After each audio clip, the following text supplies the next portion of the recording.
conflict won't just resolve itself, and you won't fix conflict by getting louder or avoiding problems. You need a smarter way to approach it. You can be firm and kind at the same time.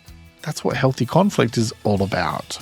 This episode is about changing how you manage conflict for better relationships, less drama, and better mental health. We have a lot to discuss, so let's talk about healthy conflict. Hello and welcome back to Let's Talk About Mental Health, the weekly show full of practical advice for better mental health. I'm Jeremy Godwin, and this week I'm talking about how to manage conflict in a healthier way for the sake of your mental well-being. Conflict is not the enemy, but badly managed conflict is. Unsaid things and harsh words both break trust and damage relationships. But being considered and honest builds better relationships. So if you want less relationship drama, you have to change how you do conflict. And that's what we're going to work on today. This episode focuses on your closest relationships, partner, family, close friends, because that's where the stakes often feel the highest and where the patterns run deepest. If you've listened to last week's episode on raising your standards, this is the logical next step, learning how to speak up about issues in a way that respects you and the relationship. If there's any kind of abuse, control, or fear in the mix in this relationship that you're thinking about, the priority has to be your safety and support. Reaching out for help matters in those cases, so please talk with someone you trust or connect with a support service or professional. So let's get ourselves on the same page, first of all, with some definitions, and let's talk about what is healthy conflict without the drama. When I say healthy conflict, I'm talking about a calm, clear, kind, and direct way of dealing with differences so that you can both fix the issue without damaging the relationship. It's not about avoiding problems or pretending that you're fine, and it's also not about winning either. Healthy conflict is two people on the same side of the table facing a shared problem and working together to find and agree on a solution, rather than it being two opponents who are trying to defeat each other or battle for dominance. The aim of healthy conflict is resolution and repair, not scoring points.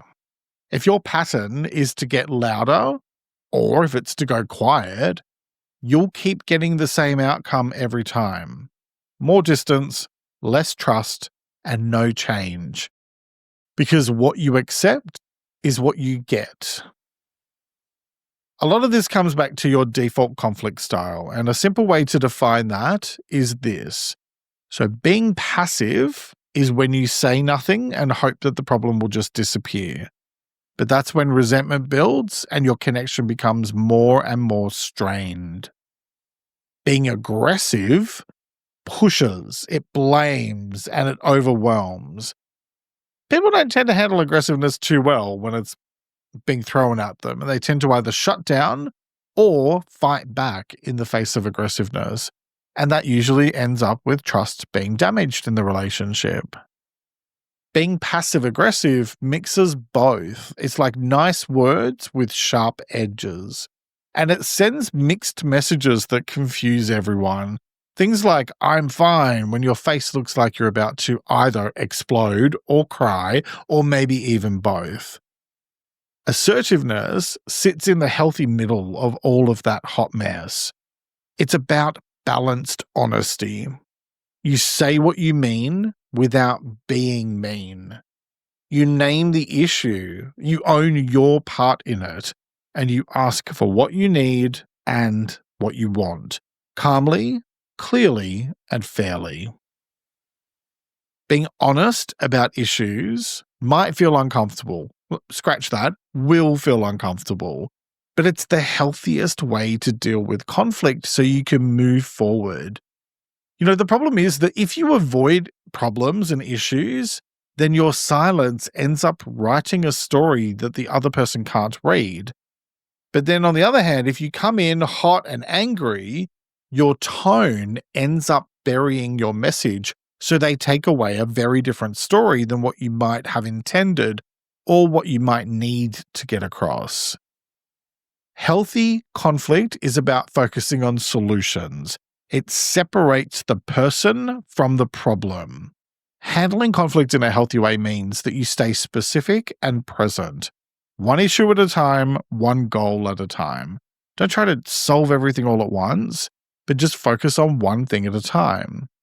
It also means that you speak for yourself instead of handing out judgments on the other person's character or behavior. Now, just to be clear, that's not being soft or weak. That is being an effective communicator so you can get your point across and make sure that it's clearly understood. If you speak from your perspective without attacking, people are more likely to listen. As soon as you go on the attack or on the defense, the other person is either going to shut down or go on the attack or the defense themselves.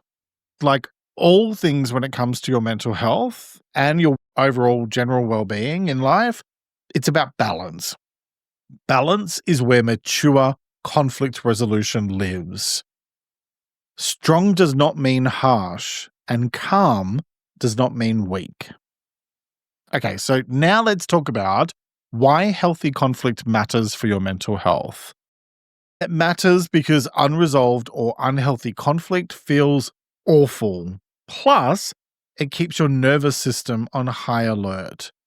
So when you're bracing for the next blow up, or you're quietly tiptoeing around trying to avoid problems, your body treats it like a threat.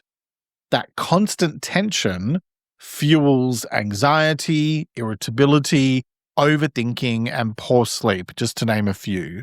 So basically, you can't relax and you can't stand down because you don't feel safe. Safety is not just physical, it's emotional as well. If you can't say what needs saying without chaos, your mind will start playing defense 24/7.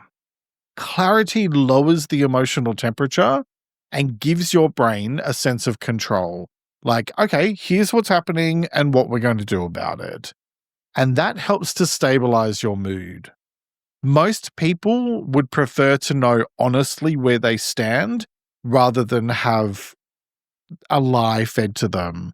And by a lie, it can either be a direct lie or it can be a lie by omission where you're not saying what needs to be said. When you know that you can speak up and be heard, you feel safer and more connected. And when you know that you know the truth of the situation in your relationships, you can feel safer and more connected. When you can hear hard things from others without falling apart or getting defensive, you become safer to be close to. That whole combination together is like rocket fuel for better mental health. It is the best combination you can possibly have. It also serves to strengthen your identity and self-respect. Saying what you mean without being mean serves to align your actions with your values.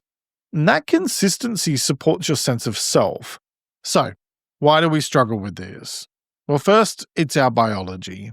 Under stress, your threat system wants either a quick exit or a quick win, avoid or attack. Second, it's modeling. Many of us grew up with either silence or shouting as ways of dealing with conflict. So we either copy what we saw or we end up overcorrecting in the opposite direction entirely. Third, it's about a lack of skills. Most of us were never taught how to disagree well, how to stay specific, how to own our part in an issue or problem, or how to ask for what we need. Without those skills, we fall back into our default patterns and approaches. There's also a trust equation at play here. So when trust is low in a relationship, that's when you get an extreme level of being on alert, known as hypervigilance, as well as things like keeping score on one another and having circular arguments that just rehash the same points over and over with zero resolution or forward momentum.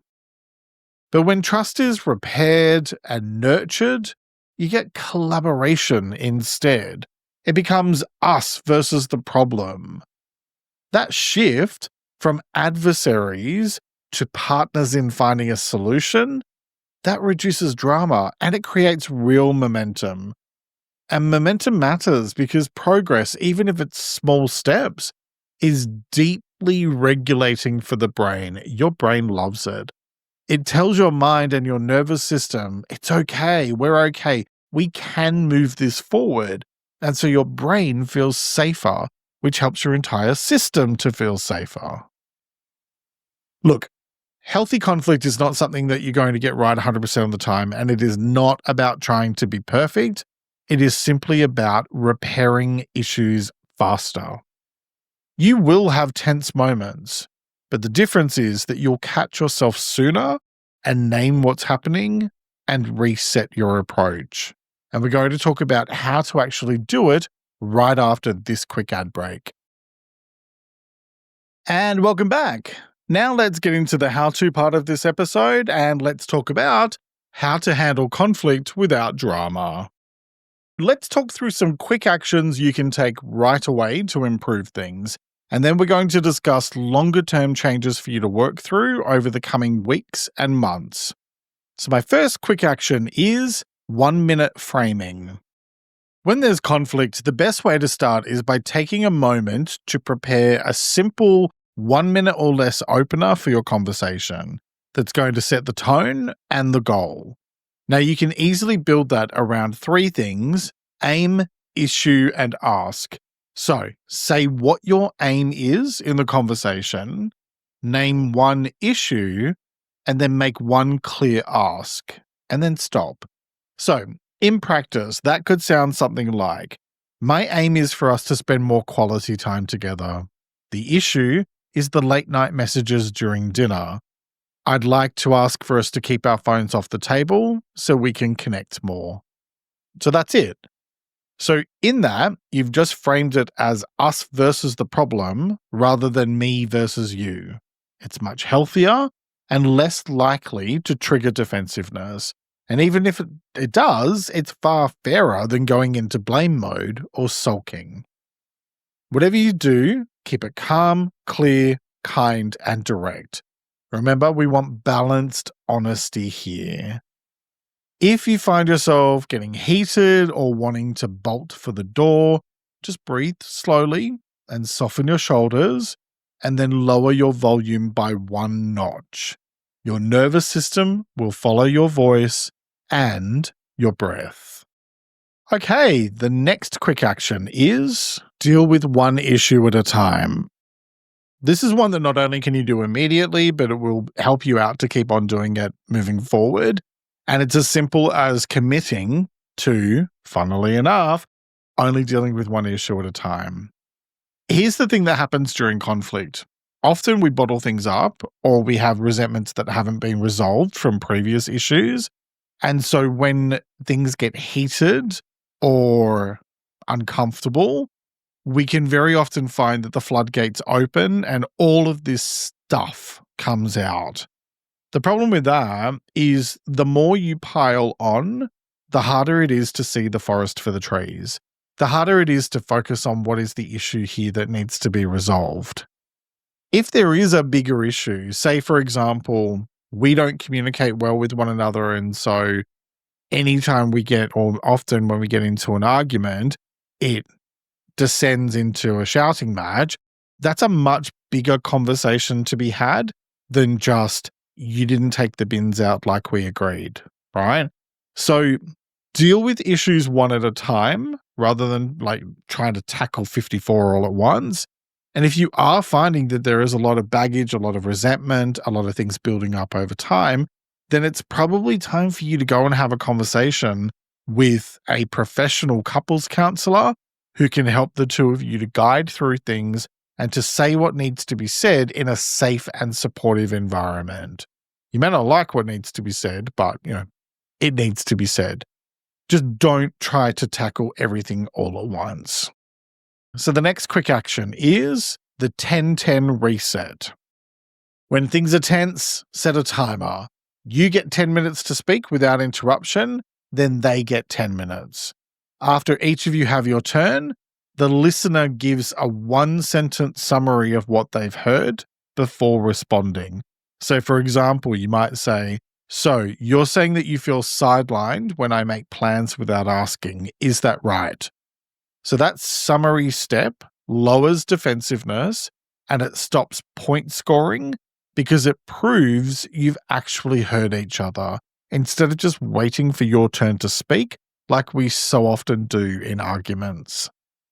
If either of you starts getting heated, like raised voices, eye rolling, sarcasm, whatever it is, then just call a timeout with a fixed return time.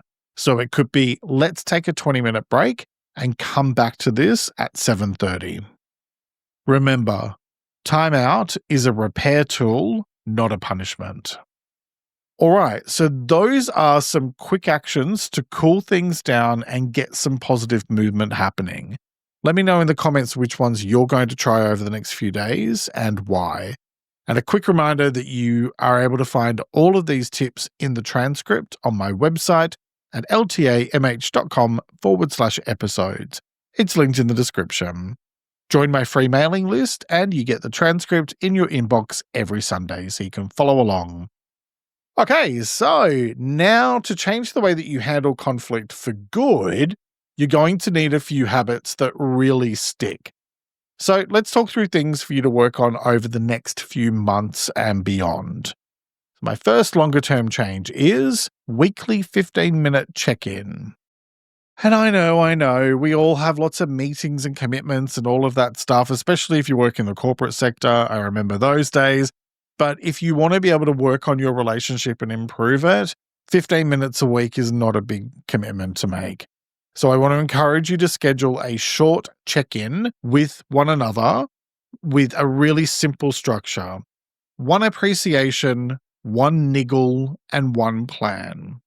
So before you go into it, or even at the beginning of it, whatever, both of you just take a few moments to individually reflect and then come together to share your thoughts on each of those three things. So for example, you might say something like, "I appreciated you sorting out dinner on Wednesday." Then, "My niggle is we've had several last-minute plan changes." And then, "Let's agree to a 24-hour heads up for changes unless it's urgent." Now, while the two of you are talking, keep your phones away and just focus on being present and communicating with one another for a few minutes. It's not a huge amount of time. The goal here is to make small adjustments to your relationship before things turn into big arguments. Tiny repairs done regularly are how relationships get sturdier. Okay, the next longer term change is map your pattern, then rewrite it.